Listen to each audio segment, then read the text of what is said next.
है आप सभी का। आप देख रहे हैं हमारा खास कार्यक्रम चर्चा में। आज हम बात करेंगे कैबिनेट के बड़े फैसलों की। कैबिनेट ने आज दो बड़े फैसले लिए। पहला फैसला अगर आपको बताएं तो सिनेमेटोग्राफी एक्ट में बदलाव या फिर एक नया अधिनियम देश में आने वाला है जो कि पायरेसी को रोकने में मदद करेगा। पूरी की पूरी जो फिल्म और एंटरटेनमेंट इंडस्ट्री है उसकी सोच बदलने जा रही है। इसको लेकर के एक नया एक्ट सरकार लाने जा रही है मॉनसून सेशन में। उसको लेकर के आज बड़ा ऐलान किया गया इस नए एक्ट को लेकर के, और आज एक नए मिशन की शुरुआत हो रही है। वो मिशन क्या है उस पर हम चर्चा करेंगे। वो मिशन है क्वांटम मिशन, और इस क्वांटम मिशन को देश के जो विकास की धारा है उसको कैसे उसके साथ जोड़ते हुए जो 2047 का जो लक्ष्य रखा है विकसित देश बनने का, उसमें कैसे कंट्रीब्यूट कर सकता है, कैसे ये इकोनॉमिक ग्रोथ को और ज्यादा तेज कर सकता है। हमारे आपके जो सामान्य जनजीवन है उसमें इसका किसकी क्या उपयोगिता है। क्वांटम की जो पूरी तकनीक है वो एक मिशन मोड में सरकार आगे लेकर के क्यों जाना चाहती है और ये क्यों जरूरी है हमारे और आपकी जिंदगी के लिए। हमारे साथ बहुत ही खास मेहमान होंगे। लेकिन आज मोदी सरकार ने कंप्यूटर तकनीक, बहुत सारा भाषा में कहें तो उसके मामले में एक अहम फैसला लिया। राष्ट्रीय क्वांटम मिशन को आज मंजूरी दी गई है। कैबिनेट ने नेशनल क्वांटम मिशन एनक्यूएम के प्रस्ताव को आज पारित कर दिया, पास कर दिया। इस मिशन के लिए कैबिनेट में 2023-24 से लेकर के 30-31 की जो अवधि है उसके लिए करीब करीब 6,000 करोड़ रुपए का बजट घोषित किया गया। आपको बताएं कि क्वांटम तकनीक में सामान्य कंप्यूटर से कई गुना ज्यादा कम समय में प्रोसेसिंग करने की क्षमता है। ये केवल एक बहुत छोटा सा पार्ट है जिसको आप कंप्यूटिंग कहते हैं, क्वांटम कंप्यूटिंग, लेकिन इसके बहुत सारे बड़े आयाम है। उस पर हम चर्चा करेंगे मैंने अपने मेहमानों के साथ। लेकिन क्या कुछ बड़ी बातें हैं, आइए सुनते हैं इस मिशन के बारे में। That this national quantum mission is going to give India quantum jump in the world arena. There are only 6 countries so far who have this technology, which means that they are Finland, Austria, France, but they are also in the R&D stage. None of them has actually started the application of it, and therefore we are also going to be at par. पहले क्या होता था, जब भी हम computer के next level पर जाते थे तो अन्य देश पहले से ही उसको अप्लाई कर चुके होते थे, whether it was GPS, whether it was other means. Here we are now at par. None of them has actually started applying this technology. They are still in the R&D stage. कि national quantum mission के लिए मंजूरी आदरणीय मोदी जी की सरकार ने दी है। उनकी अध्यक्षता में कैबिनेट मिली। 6,003 करोड़ रुपए का इसका बजट का प्रावधान किया गया है। इस पे कुल मिलाकर लागत आएगी 2023-24 से 2030-31 तक का इसका समय सीमा है, और ये देश को नई ऊंचाइयों पर ले जाने वाला एक ऐसा निर्णय है जो एक बार फिर प्रधानमंत्री मोदी जी के नेतृत्व में हुआ। तो आपने ये सुना महत्वपूर्ण वक्तव्य कि क्या कुछ फर्क पड़ेगा। लेकिन अब ये मिशन लॉन्च हो चुका है और इस मिशन की अगुवाई कर रहे हैं डॉक्टर अखिलेश गुप्ता, जो कि सचिव हैं और सीनियर एडवाइजर हैं डीएसटी में। बहुत बहुत धन्यवाद सर वक्त निकालने के लिए। और साथ ही हमारे साथ जुड़ रहे हैं शेखर सिमांडे साहब, जो कि पूर्व सचिव और डीजी CSIR रह चुके हैं। आप दोनों ही मेहमानों का बहुत बहुत धन्यवाद। अखिलेश गुप्ता जी, मैं आप ही के साथ शुरू करना चाहता हूं क्योंकि आप इस वक्त मिशन को लीड कर रहे हैं। थोड़ा सा हमें बताइए कि इसको मिशन के रूप में या फिर नेशनल मिशन के रूप में शुरू करना क्यों जरूरी था।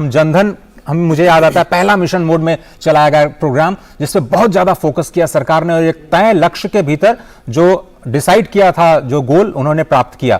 तो क्या इस तरह का फोकस हम इस नए मिशन में भी देख रहे हैं? इसको मिशन मोड से क्यों शुरुआत कर रही है सरकार? सबसे पहले धन्यवाद आपका मुझे यहाँ बुलाने के लिए। देखिए, ये क्वांटम मिशन केवल क्वांटम कंप्यूटर या क्वांटम कम्युनिकेशन की टेक्नोलॉजी डेवलप करने के लिए नहीं बनाया जा रहा है। इस मिशन को हम इस तरीके से लेंगे कि एक ट्रांसफॉर्मेशनल टेक्नोलॉजी डेवलप हो रही है। मैं आपको इसका एग्जांपल देता हूँ तो शायद इससे क्लियर होगा कि जैसे हमारे पास नॉर्मल कंप्यूटर होते हैं या जैसे हमारा मोबाइल है, ये भी एक कंप्यूटर है। जी जी। इसमें दो चीजें हैं, एक तो मेमोरी है और दूसरी इसकी स्पीड है। बिल्कुल। अब अगर आप देखिए कि जितनी ज़्यादा मेमोरी डालेंगे उसी हिसाब से उसका कंप्यूटर का साइज या उसका साइज बड़ा हो जाता है। तो एक सीमा होती है जब तक आप उसकी स्पीड या उसकी मेमोरी डाल सकते हैं। क्वांटम में ये ट्रांसफॉर्मेशनल चेंज आएगा, और वो चेंज इसलिए आ रहा है कि फंडामेंटल टेक्नोलॉजी चेंज हो जाएगी।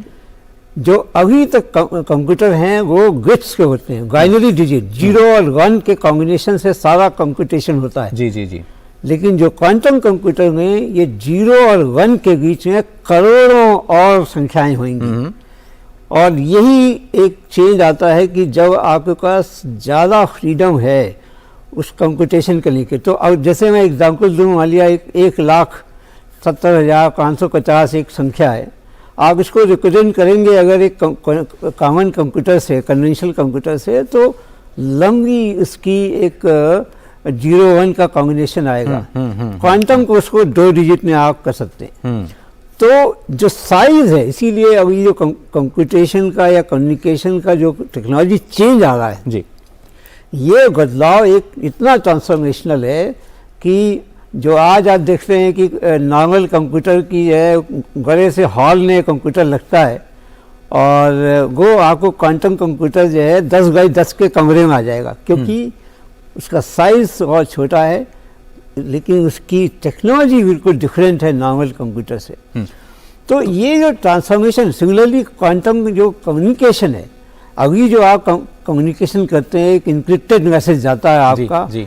एक जगह से दूसरी जगह, ये इंक्रिप्टेड मैसेज सेफ नहीं है, कोई भी डिइंक्रिप्ट कर सकता है, कोई भी कंट्रीज को तो सिक्योर कम्युनिकेशन अभी आज की डेट में नहीं है। तो आप ये समझिए कि ये जो पूरा का पूरा क्वांटम मिशन है, एक तो देश की सुरक्षा के साथ स्पष्ट तौर पर जुड़ा हुआ है। कितने भी जितने भी ई गवर्नेंस के प्रोग्राम्स हैं, अगर उनके हैकिंग का खतरा जबरदस्त बना रहता है, ऐसी बहुत सारी खबरें आ रही हैं कि भाई अगर जो फ्यूचर वॉरफेयर्स हैं वो बिल्कुल कंप्यूटर पर आधारित हो सकते हैं, या फिर जो आपका नॉलेज इकॉनमी है उसको डिस्ट्रॉय करने की कोशिश की जा सकती है, आपके कम्युनिकेशन सिस्टम को तहस नहस कर सकता है दुश्मन। तो इस तरह की जो सिक्योरिटी है वो आपके अपने सिस्टम में होना बहुत जरूरी है। एक छोटा सा मैं कॉमेंट लेना चाहता हूँ शेखर साहब आपसे, क्योंकि आप भी इस मिशन के साथ, इस विभाग के साथ जो जुड़े रहे हैं, ये इतना जरूरी क्यों है, क्यों ट्रांसफॉर्मेशन करेगा, और क्या ये केवल सुरक्षा के लिहाज से जरूरी है या फिर हमारे आम जनजीवन में भी इसका कुछ उपयोग होने जा रहा है, हमारी जिंदगी भी बदलने जा रही है? मैं समझता हूँ कि सभी की जिंदगी बदलने वाली है, एक बहुत ट्रांसफॉर्मेशनल स्टेप है, जैसे कि अंग्रेजी में जायंट लीप कहते हैं कि हमारे भविष्य में एक बहुत बड़ी छलांग लगा रहे हैं। इस तरह का क्या है कि जैसे कि अखिलेश जी ने बताया कि क्वांटम कंप्यूटर्स ज़्यादा फास्ट हो जाएंगे, क्वांटम कम्युनिकेशन जो है वो सिक्योर होगा, क्वांटम स्टैंडर्ड्स होते हैं जो इंडस्ट्री के लिए बहुत जरूरी होते हैं कि किसी भी चीज को एक स्टैंडर्ड के साथ, जैसे कि 2019 में आपको पता होगा कि वर्ल्ड में एक BIPM नाम की संस्था है जिसने स्टैंडर्ड 7 अलग अलग तरीके के स्टैंडर्ड डिफाइन किए थे कि अगर कितना वजन हो किसी चीज का, कितना लेंथ हो, कितना टाइम हो, कितना करंट हो, ये सब चीजों के 7 अलग अलग स्टैंडर्ड्स है, उसके क्वांटम स्टैंडर्ड्स तय करना बहुत जरूरी होता है। इसके लिए इंडस्ट्री के लिए बहुत बड़ा महत्व है इसका। तो क्वांटम कम्युनिकेशन में सिक्योरिटी के साथ ही बाकी के क्वांटम हम लोग जो गिन रहे हैं कि जैसे कि स्टैंडर्ड्स है या फिर क्वांटम कंप्यूटर्स बनाने की जो कोशिश कर रहे हैं, तो इसका जो भविष्य के लिए हमारे लिए जो एक महत्व है वो बहुत ही बड़ा महत्व है। और मैं समझता हूँ कि एक सही में हम लोग भविष्य में एक बहुत बड़ी छलांग लगाएंगे इस कैबिनेट के आज जो निर्णय है इसके हिसाब से। तो अब चलिए, अब थोड़ा सा जो आम जनजीवन है उसमें हम बात कर लेते हैं। आपने अभी तक समझा कि क्वांटम कंप्यूटिंग एक चीज होती है, फिर आपने कहा कि क्वांटम कम्युनिकेशन ये दूसरी चीज, दूसरा शब्द अभी हमने सुना। क्वांटम सेंसर्स को लेकर के भी बात चल रही है, एक तीसरा, और फिर चौथा मेरे ख्याल से जो पिलर है वो है डिवाइसेस का। अगर साहब अगर मैं गलत हूं प्लीज मुझे करेक्ट कीजिएगा। अब मुझे ये समझाइए कि मिसाल के तौर पर अगर ये क्वांटम सेंसर्स हम उपयोग कर पाते हैं हेल्थ के सेक्टर में, तो क्या एमआरआई जैसी मशीन्स को और ज्यादा हम सोफिस्टिकेटेड बना सकते हैं? बहुत आसान भाषा में हम समझाने की कोशिश कर रहे हैं हमारे दर्शकों को कि क्या असर पड़ेगा हेल्थ केयर इंडस्ट्री पे। डॉक्टर गुप्ता जी। तो हेल्थ केयर में पूरा ट्रांसफॉर्मेशनल चेंज आने की संभावना है।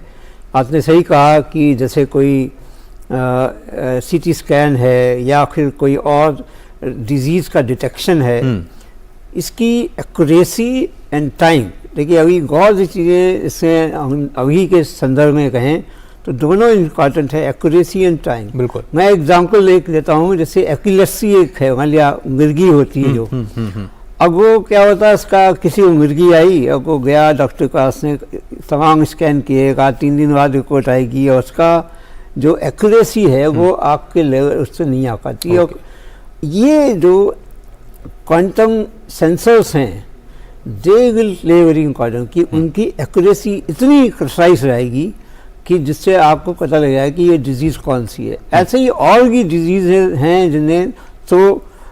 जिन्हें जहाँ पर जिसका ये होगा। और ये जो बड़ी बड़ी मशीन है सर, क्या जिस तरह से आप कह रहे हैं वो भी और छोटी हो जाएंगी, कॉम्पैक्ट हो जाएंगी, वो और ज्यादा जगह पे हम उसको डिप्लॉय कर पाएंगे, इस तरह की चीजें फास्ट प्रोसेसिंग होगी। इसीलिए आज की डेट में क्वांटम टेक्नोलॉजी क्या स्वरूप लेंगी आज से 5 साल 8 साल बाद, इसका प्रेडिक्शन कोई नहीं करा। तो दुनिया में जितने भी कंट्री इससे काम कर रहे हैं अभी तक एक सिंगल क्वांटम कंप्यूटर ऑपरेशनल नहीं है वर्ल्ड में। क्यों नहीं है? क्योंकि अभी इससे शोध चल रहा है और यही केवल R&D स्टेज में है, अभी हम product R&D stage, product prototype पे भी नहीं पहुंचे। यही डिफरेंस नहीं, प्रोटोटाइप पे आ गए। अच्छा, ओके। तो प्रोटोटाइप में तो इंडिया ने भी किया है। तो लेकिन दिक्कत जिसमें जो हमको जो एज है, जो गवर्नमेंट और सॉरी जो इंडिया को एज ये मिल रहा है कि जितनी और टेक्नोलॉजी इंडिया में आई वो सब पहले वहाँ डेवलप हुई और इंडिया ने उसको रेप्लिकेट किया। ठीक है। ये क्वांटम टेक्नोलॉजी हम एट पार हैं कि वो ही डेवलप कर रहे हैं R&D के, और हम भी R&D को डेवलप करेंगे। तो आप क्यों कॉन्फिडेंट हैं कि भारत अपनी खुद की क्वांटम टेक्नोलॉजी डेवलप कर पाएगा आत्मनिर्भर भारत के लिहाज से? तो इसलिए मैं कहूँगा क्योंकि हमने क्या किया था कि 3 साल पहले DST ने ऑलरेडी एक क्वांटम को एक सेविंग मिशन प्रोग्राम लॉन्च किया और 3 साल में हमने डेमोन्स्ट्रेट करके दिखाया कि हमारे ये क्वांटम कम्युनिकेशन और क्वांटम कंप्यूटिंग पे काम शुरू हो चुका है और हमने आपने जैसा कहा प्रोटोटाइप डेवलप लेवल तक आ गए हैं। जी जी, इसलिए हम कॉन्फिडेंस है कि हम कर लेंगे। माने साहब, अब ये बताइए कि बहुत सारे लोग इसके साथ में स्टार्टअप इकोसिस्टम को जोड़ रहे हैं कि ये जो 6,000 करोड़ रुपए खर्च होंगे, प्राइवेट सेक्टर पब्लिक सेक्टर दोनों को मिला करके R&D पे खर्च होंगे, लोगों को मदद की जाएगी, बहुत सारे इसके आयाम हैं खर्चे, वो तो मेरे ख्याल से गुप्ता जी उसको किस तरह से व्यवस्थित करना इस पैसे को करेंगे।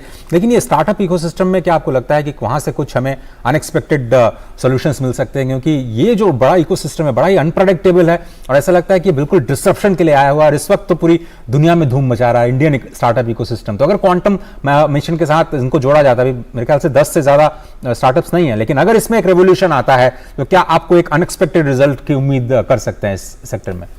बहुत कर सकते हैं, इसलिए कि क्वांटम का जो है ना एक महत्व, जैसे कि हमने कहा कि हमारे लेन देन में भी और कई चीज़ों में क्वांटम का एक बहुत महत्व होता है।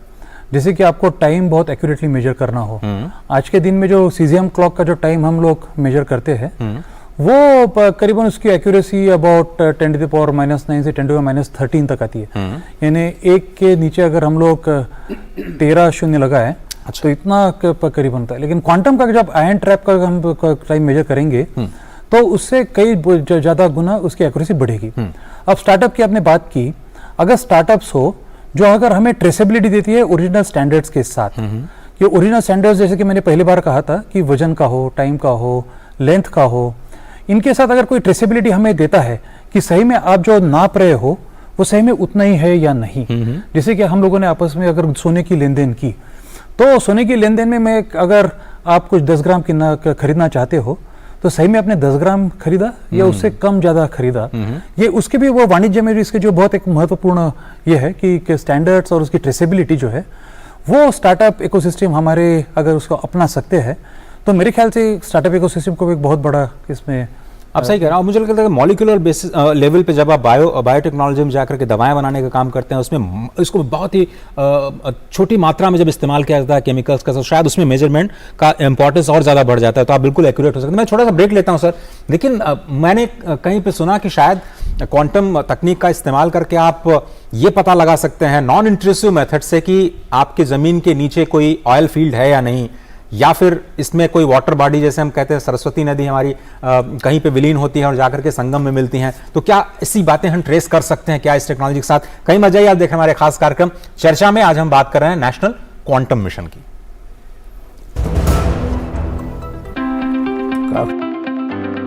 Cooking is a great way to bring people together. But have you ever thought about the heart of your kitchen? The LPG gas stove?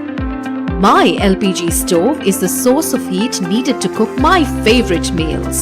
My stove meets ISI and BIS standards and has special pan support, spill tray and specially designed flow valve, making it capable of achieving maximum efficiency, leading to reduction in cooking fuel cost to half compared with conventional fuels. So now I happily enjoy cooking. Enjoy a healthy meal by cooking happily with LPG stoves. Use ISI marked LPG stove. Save energy and cooking time for your family.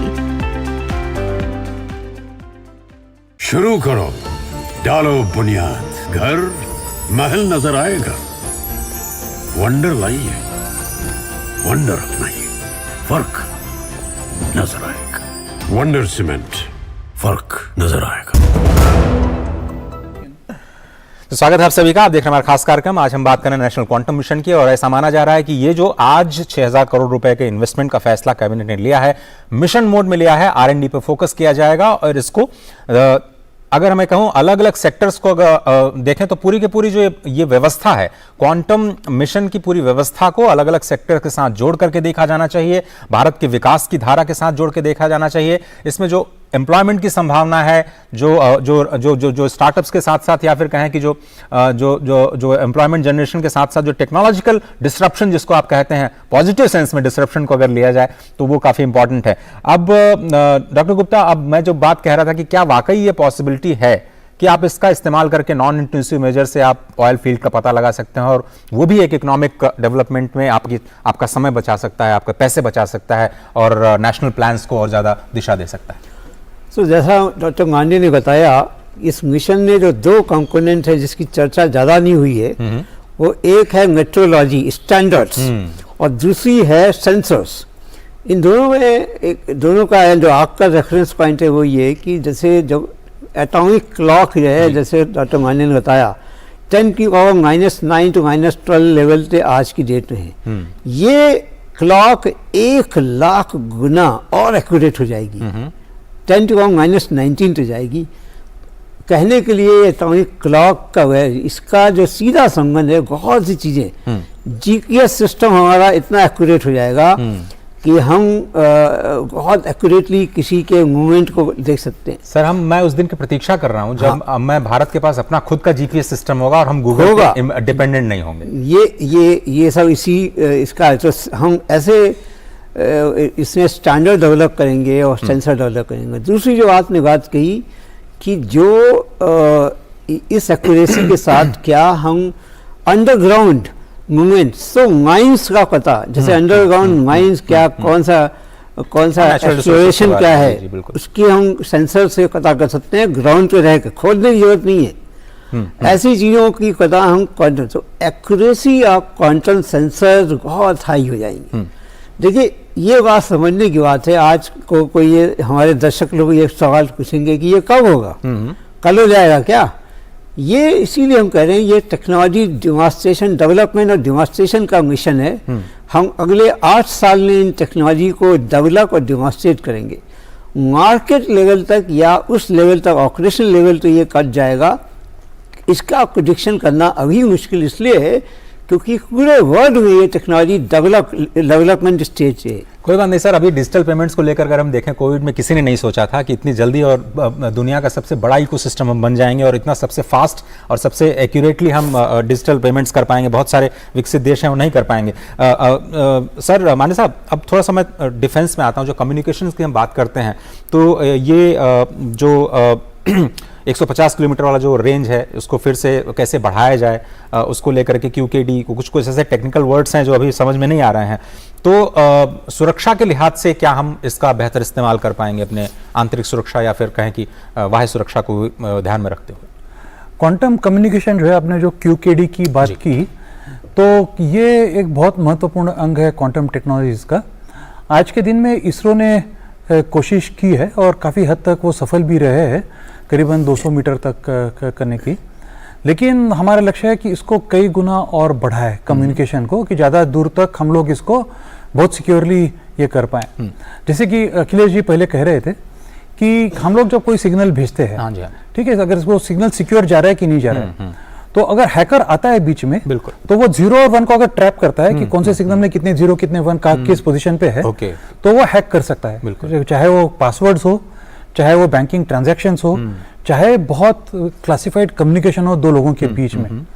इसको अगर quantum में अगर हम लोग करें तो 0 और 1 के सुपरपोजिशन अलग अलग तरीके के स्टेट्स आते हैं। तो जो आदमी सिग्नल भेजता है और जिसके पास सिग्नल जाता है, वो अगर एरर का एस्टिमेट करे तो उसको पता चलता है कि इसके साथ हैकर ने कुछ गड़बड़ की है, नहीं की, गड़बड़ करने की कोशिश की या नहीं की है। और इसी की वजह से इसको पता चल जाता है कि अगर हैकर ने गड़बड़ की है नहीं की है, इसलिए दोबारा सिग्नल भेजा जाता है जो नए तरीके से भेजा जाता है। तो एक क्वांटम सिक्योरिटी के लिए किसी भी बहुत ही गंभीर अगर मामला हो और हम लोग बहुत कॉन्फिडेंशियल कम्युनिकेशन करना चाहे, जैसे कि बैंकिंग हो, डिफेंस हो या कहीं हो, उसमें ये क्यूकेडी का बहुत महत्वपूर्ण ये एक मुद्दा होता है कि जिसे दूर दूर तक हम लोग कई किलोमीटर तक इसको हम लोग कर सकते हैं। लेकिन सर चलते चलते क्या हम ये क्वांटम रिपीटेटर्स जैसे नई टेक्नोलॉजीज हैं कर पाएंगे? क्या आप ये इसको कैसे इस मिशन को कैसे लागू करेंगे? क्या आप अलग अलग IITs में जो क्वांटम मैकेनिक्स पे काम कर रहे हैं उनको आप टास्क देंगे, या फिर एक सेंट्रल पूरा तरीका अगर आप 1-2 मिनट में समझा पाएं कि ये मिशन कैसे रोल आउट करेंगे? तो देखिए, जैसे मैंने कहा कि 3 साल पहले हमने एक क्री मिशन प्रोग्राम लॉन्च किया और देखा कि हिंदुस्तान में कितने लोग काम कर रहे हैं और उसको कैसे, तो हमने सपोर्ट करके तो लगभग 45 ऐसे इंस्टीट्यूशन हैं जो इससे काम कर रहे हैं आज की डेट में। और एक और चीज़ जो हमने देखी कि जो हमारे NRIs हैं वो भी हमको मदद करने के लिए तैयार हैं बाहर से, क्योंकि ये थोड़ा सीक्रेट और थोड़ा कॉन्फिडेंशियल हमको रखना है। हमने अभी स्टेज से प्राइवेट सेक्टर को इन्वॉल्व नहीं किया है, लेकिन बाद में करेंगे जब ये टेक्नोलॉजी थोड़ा लगी। तो हमने डेवलपमेंट के लिए 3 पार्ट में इसको डिवाइड किया मिशन को। फर्स्ट 3 years, 3 to 5 years और 5 to 8 years। इनके स्टेज अलग अलग बनाए, अलग अलग डिलीवरेबल्स बनाए। हम करें क्या कि ग्रुप ऑफ इंस्टीट्यूशन को हम आइडेंटिफाई करेंगे, 4 वर्टिकल्स बनाएंगे, 4 हम कहते हैं इनोवेशन हब्स बनाएंगे। इन हब्स को हम ये एक को कम्युनिकेशन, एक को कंप्यूटिंग, एक को मटेरियल, एक को मेट्रोलॉजी देंगे। इन चारों लोग वर्टिकल ने तमाम नेटवर्क ऑफ इंस्टीट्यूशन मिल के काम करेंगे और इससे हम इसकी जो है 3 स्टेजेस में हम इसको हम डेवलप करेंगे। और इस तरीके से इसको करेंगे कि फेजेस में इसलिए ज़रूरी है क्योंकि एवरी स्टेज पे एक हमारा असेसमेंट भी होगा कि ये मिशन कितना गया आगे और कितना सक्सेसफुली। तो एक तरीके से उसमें बैक एंड फोर्थ करने की जरूरत पड़ेगी, तो वही करेंगे। बिल्कुल सही कहा सर आपने। और मुझे लगता है कि जिस तरह से इसको एक शायद स्ट्रैटेजिक सेक्टर के रूप में देखा जाना चाहिए अभी, और जिस तरह से हमने स्पेस सेक्टर को प्राइवेट सेक्टर के लिए या फिर स्टार्टअप्स के लिए खोला कुछ क्षेत्रों में, तो वैसे ही वही शायद अप्रोच सरकार इसमें भी ले जाएगी। जहां पे सीक्रेसी की जरूरत है, जहां नेशनल सिक्योरिटी या फिर साइबर सिक्योरिटी की बात आती है तो गवर्नमेंट उसको लीड करे, और जहां पर इनोवेशन R&D की बात आती है वहां प्राइवेट सेक्टर के साथ कोलैबोरेट करें। मेरे पास वक्त इतना ही है, लेकिन डिटेलिंग में जाने में बहुत ही आनंद आ रहा था कि बहुत कुछ सीखने को मिल रहा था मुझे। कोशिश करेंगे कि आगे और कुछ प्रोग्राम्स के जरिए समझने की कोशिश करें। बहुत धन्यवाद शेखर सिमांडे साहब, बहुत वक्त निकालने के लिए। डॉक्टर अखिलेश गुप्ता जी, आपका शुक्रिया। तो आज हमने कोशिश की क्वांटम मिशन को थोड़ा सा समझने की, बहुत ज्यादा डिटेल्स हम नहीं जा पाए, लेकिन ऐसा समझ में आ रहा है कि ये जो इन्वेस्टमेंट प्लान किया गया है अगले 8 सालों में 6,000 करोड़ रुपए का जो इन्वेस्टमेंट, वो देश को विकास की राह पर ले जाएगा। और एक तरह से हमने विकसित देश की तरह सोचना शुरू कर दिया है। कम से कम अब हम उनसे पीछे नहीं रहने वाले हैं। फिलहाल इस खास कार्यक्रम में सिर्फ इतना ही। आगे है न्यूज नाइट, देखते रहिए DD न्यूज। नमस्कार।